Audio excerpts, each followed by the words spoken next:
যদিও আমার কথাটা একটু কঠোর ছিল, আমার কথাটা কিছু শক্ত ছিল, যদিও আমার কথাটা একটু শুনতে দৃষ্টিকটু মনে হয়েছিল কারো কাছে, কিন্তু একজন বড় শাইখুল হাদিস, বড় মুজাহিদ আলেম, তার জবানে আমি কারাগারে থেকে শুনেছি, আল্লাহ মাফ করুক, তিনি বলেছিলেন রফিকুল ইসলাম মাদানী তার তাওহীদের ঘোষণা পুরা জাতির সামনে ক্লিয়ার করেছে। কি সেই কথা? ওই যে আমি বলেছিলাম, যদি আল্লাহর বিরুদ্ধে যায় আমি রাষ্ট্রপতি মানি না, যদি আল্লাহর বিরুদ্ধে যায় প্রধানমন্ত্রী মানি না। আমি একটা শব্দ কসু শব্দটা ইউজ করে ফেলেছিলাম, কসুর প্রধানমন্ত্রীও মানি না, এই শব্দটা বলেছিলাম, কিন্তু আমি একজন বরেণ্য শাইখুল হাদিস, নাম বলতে চাচ্ছি না, ওনার মুখে শুনেছি। আমি যখন কারাগারে, তিনি তখন বাইরে আলোচনায় বলতেছিলেন ওনার মজলিসের সকলের সাথে যে শুনো, আমরা সবাই ক্লিয়ার করতে পারি নাই ইমানের দাবিটা কি। ইমানের দাবিটা হলো এটাই যে আল্লাহর বিরুদ্ধে গেলে আমি প্রধানমন্ত্রী, এমপি, মন্ত্রী, রাষ্ট্রপতি, খোদ রাষ্ট্রও যদি আল্লাহর বিরুদ্ধে যায় আমি কাউকে মানি না। এটাই ইমানের প্রকৃত দাবি।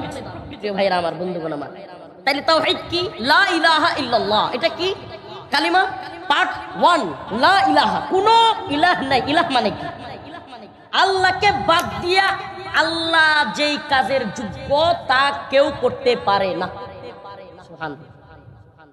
ইলাহ মানে কি? এমন জিনিস যেটা আল্লাহকে বাদ দিয়ে করা হয়। শয়তান হইতে পারে, মূর্তি হইতে পারে, পীর হইতে পারে, বাবা হইতে পারে। আল্লাহকে বাদ দিয়া যদি আপনি কাউরে মানেন, সে হয়ে যাবে তাগুত। সে কি হয়ে যাবে? তাগুত। আল্লাহকে বাদ দিয়ে কাউকে মানা যাবে। আমরা বাবাকে মানি, আমরা মাকে মানি, আমরা ভাইকে মানি, সম্মান করি, কিন্তু যদি আল্লাহর বিরুদ্ধে যায় তবুও কি মানি? এই কথাটা, এই মেসেজটা আপনাদের সকলেই বোঝা উচিত যে আমি আমার বড় ভাইকে সম্মান করি, কিন্তু সে যদি নামাজের সময় নামাজ পড়তে না দিয়া অন্যদিকে নিয়ে যায় আমি তারে মানি।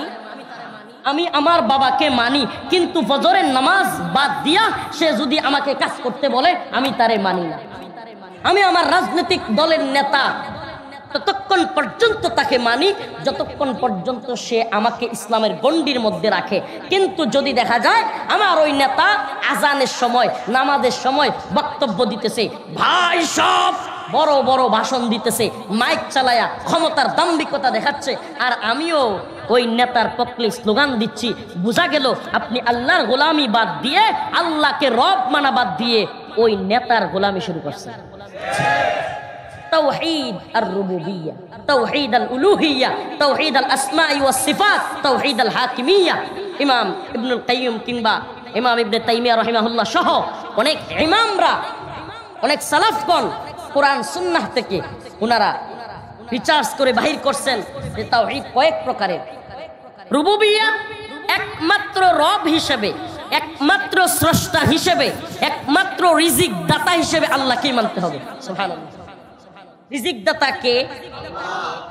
সৃষ্টিকর্তা কে? আল্লাহু খালিকু কুল্লি শাই। আল্লাহ সব কিছুর স্রষ্টা। আল্লাহ সব কিছুর কি? স্রষ্টা। এই কথা মানার নাম হলো তাওহীদ আর রুবুবিয়্যাহ, যে আল্লাহকে রব মানা, সব কিছুর স্রষ্টা মানা, আর কাউকে স্রষ্টা মানা যাবে। একটা মজার বিষয় বলি, তাওহীদ আর রুবুবিয়্যাহ আমরা যেমন বিশ্বাস করি, মক্কার কাফের মুশরিকরাও বিশ্বাস করত যে সব কিছুর স্রষ্টা কে। এই কথা কেমন শোনা যায় না? যে মক্কার আবু জাহেলরা, মক্কার কুরাইশরা পর্যন্ত মানতো সকল কিছুর স্রষ্টা কে। এটা আমার মুখের কথা নয়, আল্লাহ বলতেছেন ওয়ালা ইন সালতাহুম মান খালাকাস সামাওয়াতি ওয়াল আরদ লায়াকুলুন্না আল্লাহ।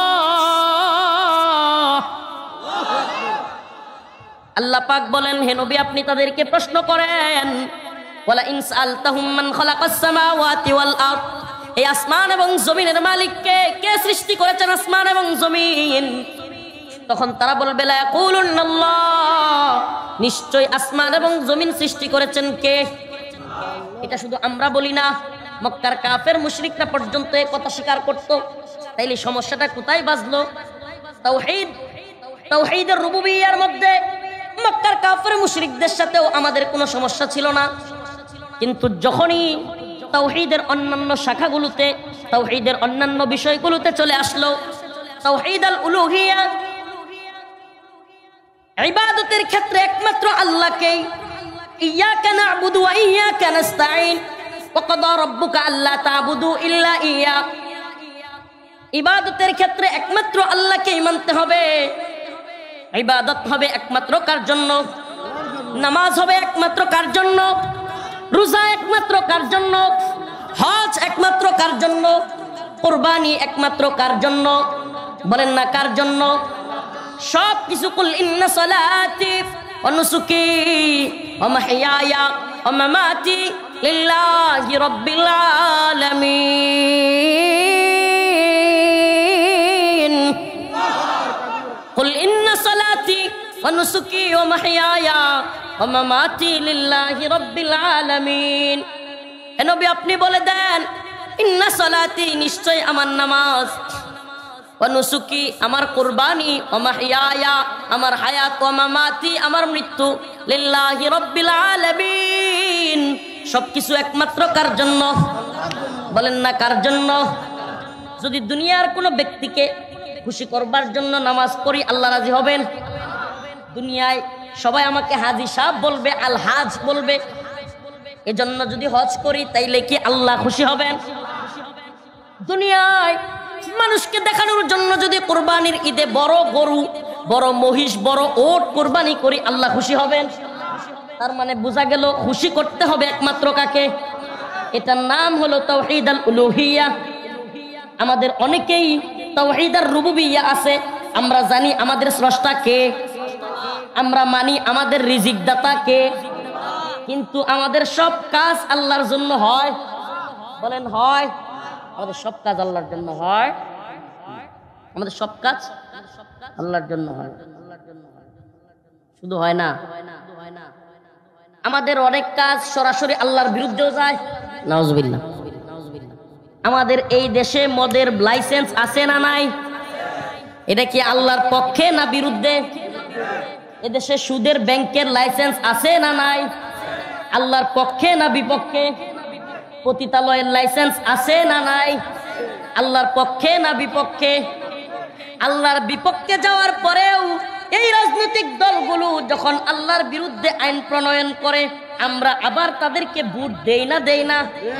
তাইলে বোঝা গেল রিজিক দাতা হিসাবে আল্লাহকে মানি, পালন কর্তা হিসাবে আল্লাহকে মানি, আসমান এবং জমিনের মালিক আল্লাহকে মানি, কিন্তু ইবাদতের মালিক আল্লাহ, এই কথা মানি না। সূরাতুল ইখলাস আপনাদের সামনে তিলাওয়াত করলাম কেন? কারণ আমরা যারা কিনা আলোচনা করি, আল্লাহ মাফ করুক, এই অনলাইনের ইউটিউব ফেসবুকের জামানায়, সোশ্যাল অ্যাক্টিভিটির জামানায় আমাদেরকে মানুষ দেখতে আসে। এই যে আগামীকালকে অফিস বন্ধ, এই জন্য রাত 12টার পরে ওখানে মানুষ বসে আছে, বৃহস্পতিবার। কিন্তু যদি বৃহস্পতিবার না হয়তো জীবনেও এই লোক এখন আপনারা খুঁজে পাইতেন না। এতে বোঝা যায় যে হুজুর বিরতির মধ্যে আপনাদের কথা শুনি, কিন্তু আমাদের কাজের গুরুত্ব, আমাদের অফিসের গুরুত্ব, আমাদের বসের গুরুত্ব আপনাদের চাইতেও, কোরআন সুন্নাহর চাইতেও অনেক বেশি। প্রিয় ভাইরা আমার, কষ্ট নিবেন না। তো আমাদের কাজটা কি? আমরা যারা দায়ী, আল্লাহ একটু পরিচয় দিছে, আল্লাহ মানুষের মাঝে আস্তাগফিরুল্লাহ গুনাহগার হওয়ার পরেও কিছুটা গ্রহণযোগ্যতা দিছে। আসলে এই বাজ পাখির মতো তাকিয়ে থাকা যুবক কিংবা এই মুসলিম জনতার কাছে আমাদের আসলে দাওয়াটা কিসের? আমি চিন্তা করি, যেহেতু কথা বলতেই হয়, কিছু ইমানি কথা বলি, কিছু ইমানি মুজাকারা করি। এই উম্মত যেদিন তাওহীদ বুঝে যাবে, এই উম্মত যেদিন তার রবকে চিনে যাবে, এই উম্মাহ যেদিন একত্ববাদ কি, তাওহীদ কি, তার রবকে, এই জিনিস বুঝে যাবে, পৃথিবীর কোন তন্ত্র মন্ত্র দিয়া তাদেরকে গোলামি করানো, ভারতের, আমেরিকার কিংবা তন্ত্র মন্ত্রের আইন দিয়া গোলামি করানো তাদেরকে সম্ভব হবে না। আমাদের এই জন্য আমাদের কাজ, আমাদের দায়ীদের কাজ, যেহেতু মানুষ আমাদেরকে শুনতে আসে, আমি চিন্তা করলাম যে মানুষের মধ্যে ইমানি দাওয়াত, বেশি বেশি করে তাওহীদের দাওয়াত, যে আমরা ভারতের গোলাম না। এই কথা আমি কেন বলি বারবার? আমি আপনাদের খুব কাছেই প্রায় 3টা বছর থেকেছি, আপনাদের খুব কাছেই, কিন্তু একটা দেয়ালের কারণে আপনারা আমার কাছে যেতে পারেন না। একটা দেয়াল ছিল, বড় একটা দেয়াল, চীনের প্রাচীরের মতো, কাশিমপুর কারাগার। এই কারাগারে প্রায় দীর্ঘ 3 বছর ছিলাম। খুব কাছে না আপনাদের থেকে? খুব কাছেই কাশিমপুরের কারাগার। এরশাদ সাহেব করে গিয়েছেন, বিশাল এরিয়া, এশিয়া মহাদেশের মধ্যেই নাম করা বড় কারাগার। 4টা কারাগার একসাথে, কারাগার কিন্তু একটা না, 1 2 3 4, 4টা কারাগার। একটা আছে 3 নাম্বারকে বলে মহিলা কারাগার, 2 নম্বরে আমি ছিলাম, 4 নাম্বারকে বলে হাই সিকিউরিটি, এটা আরো বড় সিকিউরিটি কারাগার। তো এখানে দীর্ঘদিন থাকছি, আপনাদের খুব কাছেই, এই অঞ্চলের মানুষদের খুব কাছে থাকছি। এই অঞ্চলের মানুষদের যখন আমাদেরকে বন্দি অবস্থায় নিয়ে যাইতো প্রিজন ব্যানে করে, প্রিজন ব্যান, তখন মানুষদের ভালোবাসা দেখছি। জানলার ফাঁক দিয়ে মানুষ চিৎকার করত, কান্না করত, কেউ কেউ মুসাফা করবার চেষ্টা করত। এই যে ভালোবাসা, এটা একমাত্র আল্লাহর জন্য হইতে হবে। কার জন্য? তো আমরা কারাগারে থেকেও আলহামদুলিল্লাহ গুনাহগার, আবারও বলতেছি, কিন্তু আমরা কারাগারে থেকেও গোলামি করেছি কার?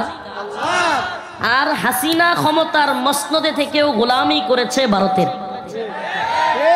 মানে এই জিনিসটা অন্ধ যারা, এরা বুঝতে পারবে না। আমরা কারাগারে থেকেও গোলামি করেছি কার? আর হাসিনা কিংবা এই সেনাবাহিনীর জেনারেল পর্যায়ে বিশাল বড় বড় অফিসার যারা কিনা সেনা প্রধান হওয়ার যোগ্য, এই সমস্ত জেনারেলরাও সেনাবাহিনীর সর্বোচ্চ ক্ষমতায় থেকেও গোলামি করেছে কার? ভারতের।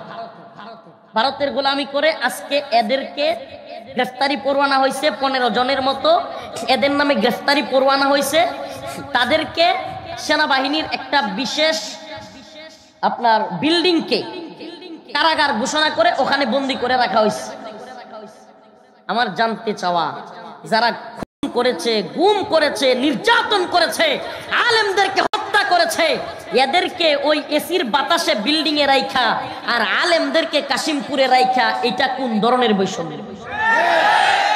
বৈষম্য মুক্ত করবার জন্যই তো আন্দোলন করে ছাত্ররা জীবন দিছে, হাসিনারে খেদাইছে, এখন ডক্টর ইউনূস সাহেব ক্ষমতায় আসছে। অতএব এদেরকেও, এরা যেহেতু খুন গুম নির্যাতনের সাথে জড়িত, এদেরকেও কাশিমপুরে আইনা আমাদের মতো নষ্ট বাথরুম ছোট্ট রুমের ভিতরে ঢুকাইতে হবে। আমরা নিরপরাধ ছিলাম, আমরা তবুও নির্যাতিত হয়েছি, আর এরা অপরাধী, এরা এক একজন অসংখ্য খুনের সুস্পষ্ট অভিযোগে অভিযুক্ত। অতএব এদেরকে সেনাবাহিনীর ওখানকার অস্থায়ী একটা বিল্ডিংকে কারাগার ঘোষণা করলেই এই বিষয়টা আমরা মানতে পারি না। আবারও বলছি, আমি কাশিমপুর হাই সিকিউরিটির 2 নাম্বার কারাগার প্রথম ছিলাম 2 নাম্বার রুমে। আবারও বলতেছি, আপনারা যারা এই জেলখানা সম্বন্ধে আইডিয়া আছেন, 2 নাম্বার কারাগার 60 সেল পূর্ব একটা বিল্ডিং এর নাম 60 সেল, মানে ছোট্ট ছোট্ট 60টা রুম আছে। কি আছে? 60টা রুম। ওই রুমগুলোর 60টা রুমের একটা রুম 2 নাম্বার রুম। এই 2 নাম্বার রুমে কিছুদিন ছিলাম। 15 নাম্বার রুমে ছিলাম প্রায় 6 থেকে 7 মাস। এই 15 নাম্বার রুমটা হলো ওই বিল্ডিং এর সকল বাথরুম এবং টয়লেটের ময়লা যে রুম দিয়া যায়, ওই রুমটা ছিল 15 নাম্বার রুম। ওই রুমে ছিলাম প্রায় 7 মাস। ওই রুম দিয়া ওপেন টয়লেটের ময়লা যাইতো, গড় গড় করে আওয়াজ হইতো, দুর্গন্ধে রুমে থাকার পরিস্থিতি ছিল না। আমি যখন ঘুমায়ে থাকতাম, হঠাৎ করে ওই বাথরুমের ময়লা থেকে বড় বড় ইঁদুর আইসা আমার শরীরের উপর দিয়ে দৌড় মারছে। কসম আল্লাহর, আল্লাহকে সাক্ষী রেখে বলছি, এক বিন্দু বাড়িয়ে বলতেছি না। জায়নামাজ বিছানো থাকতো, হঠাৎ করে ওই খোলামেলা পুরা বিল্ডিং এর ময়লা টয়লেট যেদিকে যাইতো ওই দিকটাতে আমি প্রতিদিন রাত্রে আতর লাগাইতাম। আতর শেষ হয়ে যেত, মানুষ আতর হাদিয়া দিত, তবুও দুর্গন্ধের কারণে রুমে থাকা কঠিন ছিল। ওই রুমে হঠাৎ করে জায়নামাজের উপর দিয়ে ইঁদুর চলে যাইতো, আর ওই ইঁদুরগুলোর শরীরে একেবারে টয়লেটের আবর্জনা মাখা থাকে। তো আমরা এত কষ্ট করেছি, তবুও গোলামি করেছি কার? বলেন না, তবুও গোলামি করেছি কার? সুবহানাল্লাহ আখি আনতা হুররুন, সুবহানাল্লাহ। আমরা ছিলাম কারাগারের ভিতরে থেকেও স্বাধীন, আর এরা জেনারেল থেকেও, এরা প্রাইম মিনিস্টার থেকেও গোলামি করেছে ভারতের। আমি এই জিনিসটা আপনাকে গোলামির জিনজিরে আবদ্ধ বিবেককে বুঝাইতে পারবো না, কিন্তু আপনি যদি আল্লাহর গোলামি করবার মতো স্বাধীন ইমানি চেতনার লোক হন, আপনি বুঝতে পারবেন যে এরা ক্ষমতার সর্বোচ্চ শিখরে থেকেও ভারত যা বলতো তাই করতো, আমরা যা বলতো তাই করতো, আর আমরা জেলখানার ভিতরে থেকেও এদের কথা মানি নাই, আল্লাহর গোলামি করেছি। এই জন্য আজকে ওই আল্লাহর গোলামি নিয়ে কিছু কথা, ইমানের কিছু কথা, ইমান কত প্রকার, সূরাতুল ইখলাস নিয়ে আপনাদের সামনে আমি কিছু আলোকপাত করব। অনেক রাত হয়ে গিয়েছে, লম্বা সময় কথা বলবার সুযোগ নাই। আপনারা তো বলবেন হুজুর বলতেই থাকেন, কারণ আজকে ঘুমের কোনো টেনশন নাই, কালকে সারাদিন কইরা ঘুমাবো, এমন ঘুম দিব হুজুর, ফজরও শেষ, প্রয়োজনে জুমাও শেষ। নাউজুবিল্লাহ। এমন লোক আছে না নাই যে সারা সপ্তাহ অফিস কইরা শুক্রবারে জুমার সময়ও ঘুমায়? আফসোস, আফসোস রে ভাই, সত্যি তোমার জন্য আফসোস হয়, কষ্ট লাগে তোমার জন্য ভাই। তুমি মুসলিম, তোমার পরিচয় তুমি মুসলমান, তুমি কি করে জুমার নামাজের সময় ঘুমাতে পারো? ভাই পুরো সপ্তাহ তুমি কাজ করলা, তোমার শরীর টায়ার্ড, তুমি গভীর পেরেশানিতে আছো, তোমার খুব ক্লান্তি, কোনো কিছুতেই কেমন জানি ভালো লাগে না, তুমি শুধু ঘুমাও, মনে করো গাদার মতো খাটনি খাটতেছি, চলতেছি, সংসার চালাচ্ছি। বিশ্বাস করো, তুমি শান্ত চিত্ত মনে তুমি তোমার শরীরের লোমগুলো পরিষ্কার করো, তুমি তোমার চুলটা কাটো, তুমি তোমার বগলের লোম পরিষ্কার করো, তুমি একেবারে সুন্দর মন নিয়ে একটা সুন্দরভাবে একটা গোসল দাও, আতর লাগাও, সুন্দরভাবে তুমি টুপি পরে পাঞ্জাবিটা পরে তোমার রব্বে কাবার দরবারে গিয়ে সিজদা দাও। আল্লাহি জুমার নামাজটা পড়ে বের হয়ে আসবে, তুমি দেখবে তোমার অন্তরের সকল কষ্ট দূর হয়ে গেছে। তুমি সারা সপ্তাহ যে কষ্ট করেছো, তোমার কষ্ট কি হয়ে যাবে? নতুন করে শক্তি পাবে, সাহস পাবে, কাজ করার নতুন উদ্যমে কাজ করার মতো হিম্মত পাবে। আর এই যে জুমার সময় ঘুমাইলা, ফজরের সময় ঘুমাইলা, দেখবা তোমার অন্তরের মধ্যে শয়তান বাসা বাঁধবে। প্রিয় ভাইরা আমার, বন্ধুগণ আমার, তো এই জন্য সূরাতুল ইখলাসের আলোচনা করতেছি। সূরা ইখলাস এমন এক সময় নাজিল হয়েছে যখন আরবের মধ্যে সব দিকে আল্লাহকে বাদ দিয়া ইহুদিরা বলে যে আমরা উজাইরের, আল্লাহর পুত্র উজাইরের পূজা করি, নাউজুবিল্লাহ, ইবাদত করি। ইহুদিরা কি বলে? আমরা আল্লাহর পুত্র উজাইরের ইবাদত করি। খ্রিস্টানরা বলে আমরা আল্লাহর পুত্র ঈসা ইবনে মারইয়ামের ইবাদত করি। মাজুসিরা বলে আমরা চন্দ্র আর সূর্যের ইবাদত করি। মুশরিকরা বলে আমরা মূর্তির ইবাদত করি, নাউজুবিল্লাহ। সেই মুহূর্তে আল্লাহ পাক বলেন, হে নবী আপনি বলে দেন, কুল হুয়াল্লাহু আহাদ, আমরা একমাত্র আল্লাহর গোলাম, একমাত্র আল্লাহর ইবাদত করি। সুবহানাল্লাহ। সেই মুহূর্তে এই সূরা নাজিল হয়েছে যখন ইহুদিরা বলে আমরা উজাইরের ইবাদত করি, খ্রিস্টানরা বলে আমরা ঈসা ইবনে মারইয়ামের ইবাদত করি, মুশরিকরা বলে আমরা মূর্তির ইবাদত করি, মূর্তি পূজা করি, মাজুসিরা বলে আমরা চন্দ্র সূর্যের পূজা করি। কিন্তু মুসলিমরা বলে, ঈমানদাররা বলে আমরা চন্দ্র সূর্যের পূজা করি না, আমরা মূর্তির পূজা করি না, আমরা ঈসা ইবনে মারইয়ামের পূজা করি না, আমরা মুহাম্মদ বিন আব্দুল্লাহর পূজাও করি না, আমরা উজাইর এর পূজাও করি না, আমরা একমাত্র ইবাদত করি কার? আমরা একমাত্র গোলামি করি কার? আমরা কি আল্লাহর গোলামি করি? একটু মনোযোগ দিয়ে শুনবেন, একটু নিজের সাথে মিলাবেন। প্রকৃত অর্থে কি আমরা আল্লাহর গোলামি করি? আল্লাহর গোলামরা কেমন হবে? তাওহীদ আসলে কত প্রকার, বা তাওহীদ বিষয়টা আসলে কি? আমরা যে কালিমা পড়ি লা ইলাহা ইল্লাল্লাহ, কালিমার দুইটা অংশ, কালিমার দুইটা পার্ট, একটা লা ইলাহা আর একটা ইল্লাল্লাহ। দেখেন কালিমার প্রথম পার্টেই বলা হচ্ছে লা ইলাহা, অস্বীকার করা, অস্বীকার, কোনো কিছু মানি না। সুবহানাল্লাহ। যদিও আমার কথাটা একটু কঠোর ছিল, আমার কথাটা কিছু শক্ত ছিল, যদিও আমার কথাটা একটু শুনতে দৃষ্টিকটু মনে হয়েছিল কারো কাছে, কিন্তু একজন বড় শাইখুল হাদিস, বড় মুজাহিদ আলেম, তার জবানে আমি কারাগারে থেকে শুনেছি, আল্লাহ মাফ করুক, তিনি বলেছিলেন, রফিকুল ইসলাম মাদানী তার তাওহীদের ঘোষণা পুরা জাতির সামনে ক্লিয়ার করেছে। কি সেই কথা? ওই যে আমি বলেছিলাম, যদি আল্লাহর বিরুদ্ধে যায় আমি রাষ্ট্রপতি মানি না, যদি আল্লাহর বিরুদ্ধে যায় প্রধানমন্ত্রী মানি না। আমি একটা শব্দ কসু শব্দটা ইউজ করে ফেলেছিলাম, কসুর প্রধানমন্ত্রীও মানি না এই শব্দটা বলেছিলাম, কিন্তু আমি একজন বরেণ্য শাইখুল হাদিস নাম বলতে চাচ্ছি না, ওনার মুখে শুনেছি। আমি যখন কারাগারে, তিনি তখন বাইরে আলোচনায় বলতেছিলেন ওনার মজলিসের সকলের সাথে যে শুনো, আমরা সবাই ক্লিয়ার করতে পারি নাই ইমানের দাবিটা কি। ইমানের দাবিটা হলো এটাই যে আল্লাহর বিরুদ্ধে গেলে আমি প্রধানমন্ত্রী, এমপি, মন্ত্রী, রাষ্ট্রপতি, খোদ রাষ্ট্র যদি আল্লাহর বিরুদ্ধে যায় আমি কাউকে মানি না। এটাই ইমানের প্রকৃত দাবি। প্রিয় ভাইরা আমার, বন্ধুগণ আমার, তাইলে তাওহীদ কি? লা ইলাহা ইল্লাল্লাহ। এটা কি? কালিমা পার্ট 1, লা ইলাহা, কোনো ইলাহ নাই। ইলাহ মানে কি?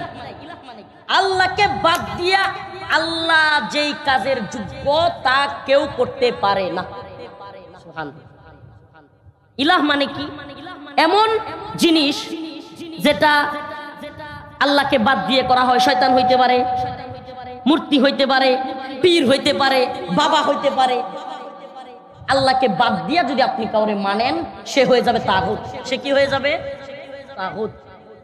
আল্লাহকে বাদ দিয়ে কাউকে মানা যাবে। আমরা বাবাকে মানি, আমরা মাকে মানি, আমরা ভাইকে মানি, সম্মান করি, কিন্তু যদি আল্লাহর বিরুদ্ধে যায় তবুও কি মানি? এই কথাটা, এই মেসেজটা আপনাদের সকলেই বোঝা উচিত যে আমি আমার বড় ভাইকে সম্মান করি, কিন্তু সে যদি নামাজের সময় নামাজ পড়তে না দিয়া অন্যদিকে নিয়ে যায় আমি তারে মানি। আমি আমার বাবাকে মানি, কিন্তু ফজরের নামাজ বাদ দিয়া সে যদি আমাকে কাজ করতে বলে আমি তারে মানি না। আমি আমার রাজনৈতিক দলের নেতা ততক্ষণ পর্যন্ত তাকে মানি যতক্ষণ পর্যন্ত সে আমাকে ইসলামের গণ্ডির মধ্যে রাখে। কিন্তু যদি দেখা যায় আমার ওই নেতা আজানের সময়, নামাজের সময় বক্তব্য দিতেছে, ভাই সব বড় বড় ভাষণ দিতেছে, মাইক চালায়া ক্ষমতার দাম্ভিকতা দেখাচ্ছে, আর আমিও ওই নেতার পক্ষে স্লোগান দিচ্ছি, বোঝা গেল আপনি আল্লাহর গোলামি বাদ দিয়ে, আল্লাহকে রব মানা বাদ দিয়ে ওই নেতার গোলামি শুরু করছেন। তাওহীদ আর-রুবুবিয়্যাহ, তাওহীদ আল-উলুহিয়্যাহ, তাওহীদ আল-আসমা'i ওয়াস-সিফাত, তাওহীদ আল-হাকিমিয়্যাহ। ইমাম ইবনুল কাইয়্যিম কিংবা ইমাম ইবনে তাইমিয়া রাহিমাহুল্লাহ সহ অনেক ইমামরা, অনেক সালাফগণ কোরআন সুন্নাহ থেকে ওনারা রিসার্চ করে বাহির করছেন যে তাওহীদ কয়েক প্রকারের। রুবুবিয়্যাহ একমাত্র রব হিসেবে, একমাত্র স্রষ্টা হিসেবে, একমাত্র রিজিক দাতা হিসেবে আল্লাহকেই মানতে হবে। সুবহানাল্লাহ। রিজিক দাতা কে?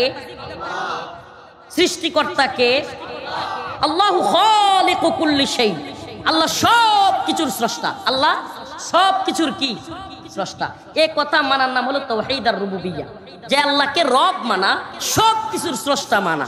আর কাউকে স্রষ্টা মানা যাবে?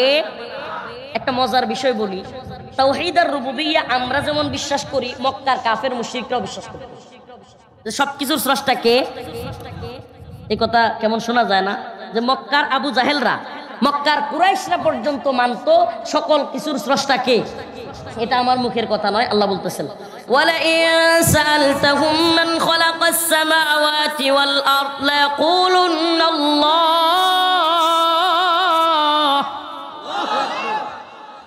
আল্লাহ পাক বলেন, হে নবী আপনি তাদেরকে প্রশ্ন করেন, ওয়ালা ইন সাআলতাহুম মান খালাকাস সামাওয়াতি ওয়াল আরদ, এই আসমান এবং জমিনের মালিককে, কে সৃষ্টি করেছেন আসমান এবং জমিন? তখন তারা বলবে লায়াকুলুন্না আল্লাহ, নিশ্চয় আসমান এবং জমিন সৃষ্টি করেছেন কে? এটা শুধু আমরা বলি না, মক্কার কাফের মুশরিকরা পর্যন্ত এই কথা স্বীকার করত। তাইলে সমস্যাটা কোথায় বাজলো? তাওহীদ, তাওহীদের রুবুবিয়্যার মধ্যে মক্কার কাফের মুশরিকদের সাথেও আমাদের কোনো সমস্যা ছিল না। কিন্তু যখনই তাওহীদের অন্যান্য শাখাগুলোতে, তাওহীদের অন্যান্য বিষয়গুলোতে চলে আসলো, তাওহীদ আল-উলুহিয়্যাহ, ইবাদতের ক্ষেত্রে একমাত্র আল্লাহকেই, ইয়াকা না'বুদু ওয়া ইয়াকা নাস্তাঈন, ওয়া কাদা রাব্বুকা আল্লা তা'বুদু ইল্লা ইয়্যা। ইবাদতের ক্ষেত্রে একমাত্র আল্লাহকেই মানতে হবে। ইবাদত হবে একমাত্র কার জন্য? নামাজ হবে একমাত্র কার জন্য? রোজা একমাত্র কার জন্য? হজ একমাত্র কার জন্য?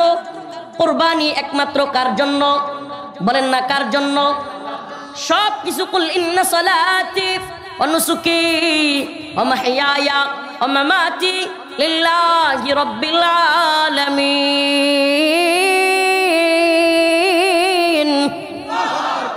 কুল ইন্না সালাতি ওয়া নুসুকি ওয়া মাহইয়ায়া ওয়া মামাতি লিল্লাহি রাব্বিল আলামিন।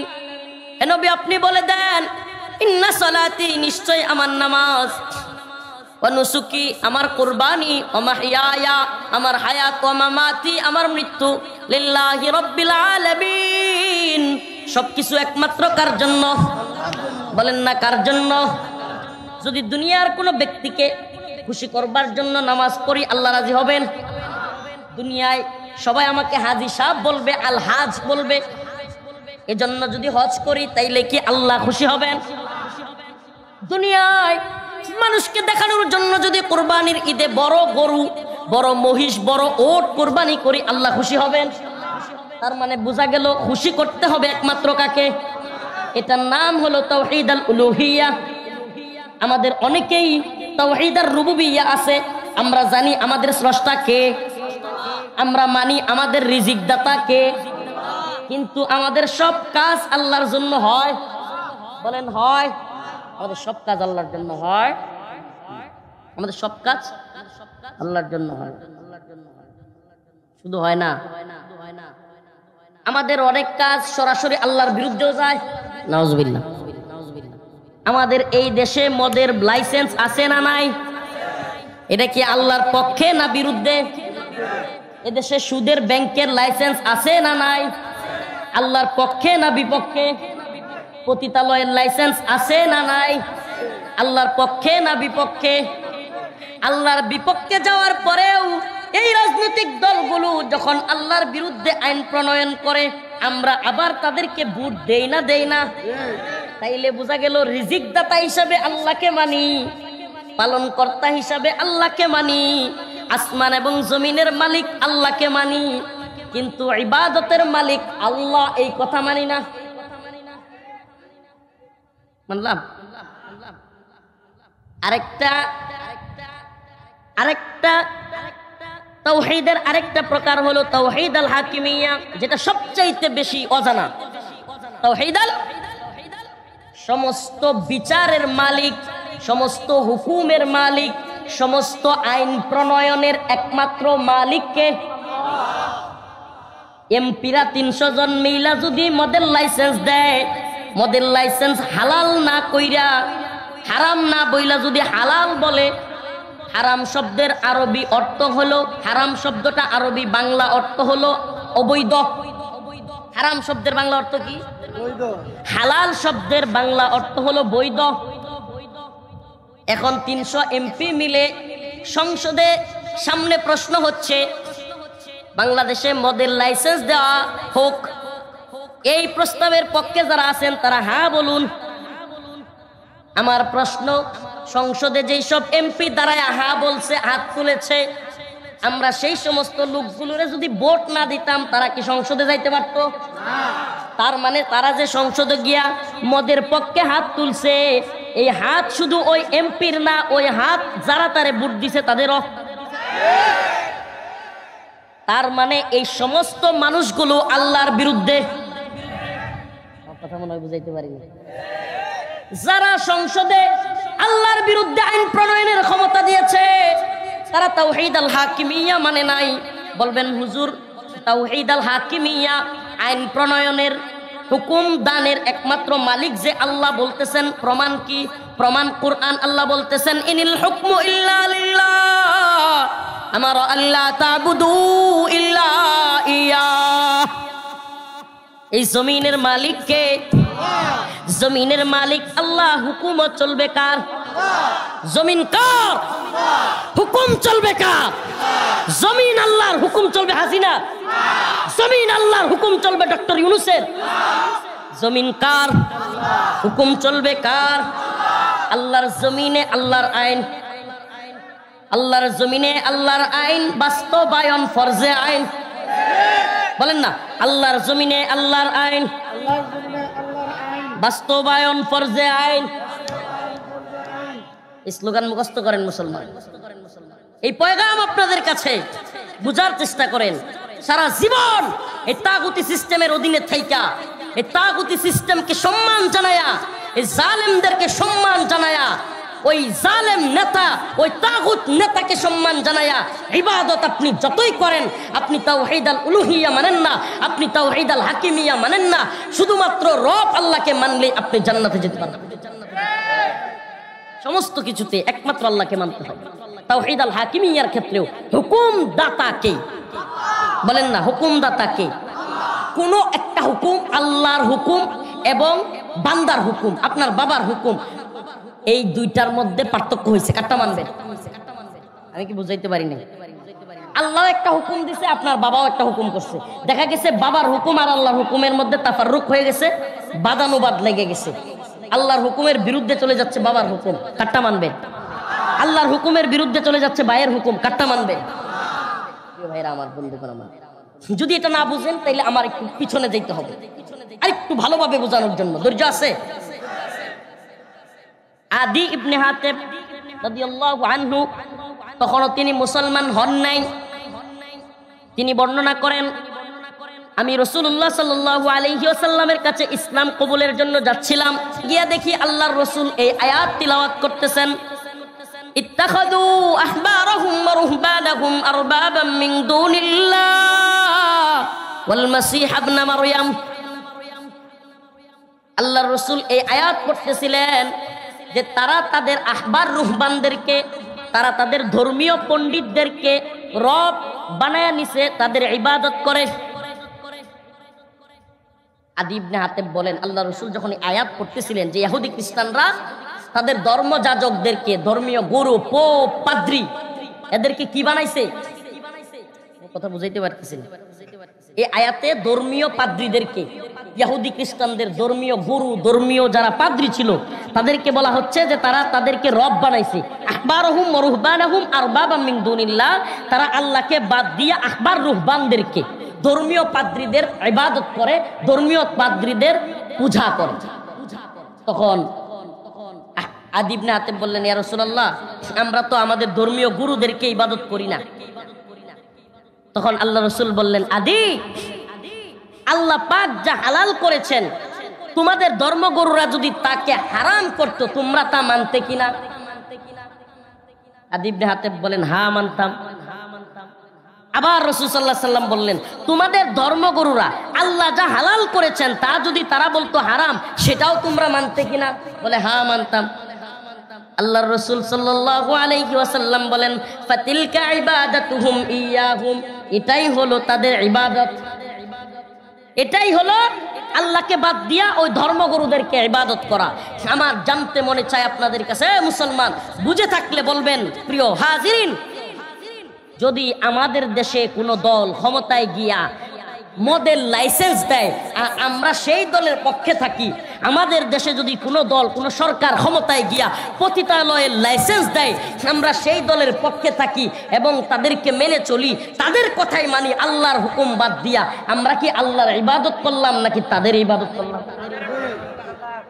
তাইলে আমরা কি আল্লাহর বান্দা নাকি আল্লাহর গোলাম নাকি এদের গোলাম?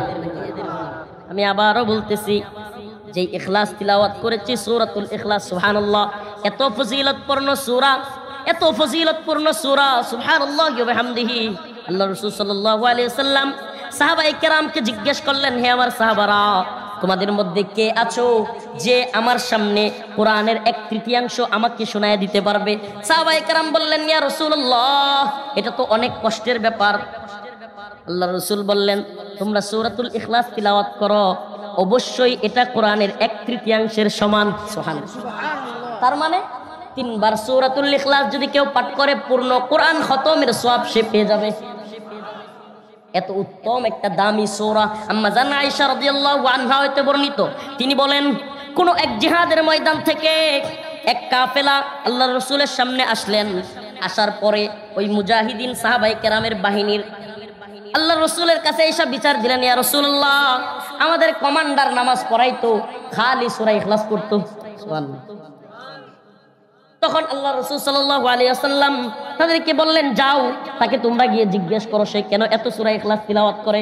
আম্মা জান আয়েশা রাদিয়াল্লাহু আনহা হইতে বর্ণিত, যখন ওই সাহাবায়ে কেরাম তাকে গিয়ে জিজ্ঞেস করলো, তখন সেই সাহাবী জবাব দিল, এই সূরার মধ্যে আমার রহমানের গুণগান অনেক বেশি, এই জন্য এই সূরা পড়তে আমার ভালো লাগে। এই জীবনটা কে দিছে ভাই? বলেন না, কে দিছে? এই রফিকুল ইসলাম মাদানির হায়াত কে দিয়েছে? এই রফিকুল ইসলাম মাদানি কয়দিন বাঁচবে সেটা কে ঠিক করে রাখছে? কি খাবে, কোথায় যাবে, কে ঠিক করে রাখছে? তাইলে কথাই যেহেতু বলমু, তার গুণগানি কই? আম্মা জান আয়েশা বলেন, যখন ওই সাহাবীর কথা আল্লাহর রাসূলের সামনে আয়েশা পেশ করা হলো, আল্লাহর রাসূল বললেন, তাকে জানায়া দাও যে তার রহমানের গুণগান গায়া তার ভালো লাগে। তাকে বলে দাও আল্লাহর প্রতি তার যে ভালোবাসা, তাকে জানায়া দাও তার রহমানও তারে ভালোবাসে। আল্লাহর গুণগান গাইলে যার ভালো লাগে তাকে জানায়া দাও তার এই সূরাতুল ইখলাস পড়ার ভালোবাসার কারণে আল্লাহর প্রতি আল্লাহ তাকে ভালোবাসেন। সূরাতুল ইখলাস বেশি বেশি তিলাওয়াত করব তো ইনশাআল্লাহ। সূরা ইখলাস বেশি বেশি পড়ব তো ইনশাআল্লাহ।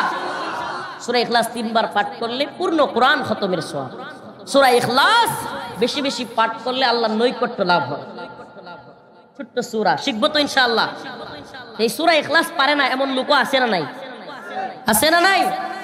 আজকেই সূরা ইখলাস শিখবেন ইনশাআল্লাহ। রাজি আছেন ইনশাআল্লাহ? অল্প কয়েকটা সূরা আলেমদের কাছ থেকে শিখবেন।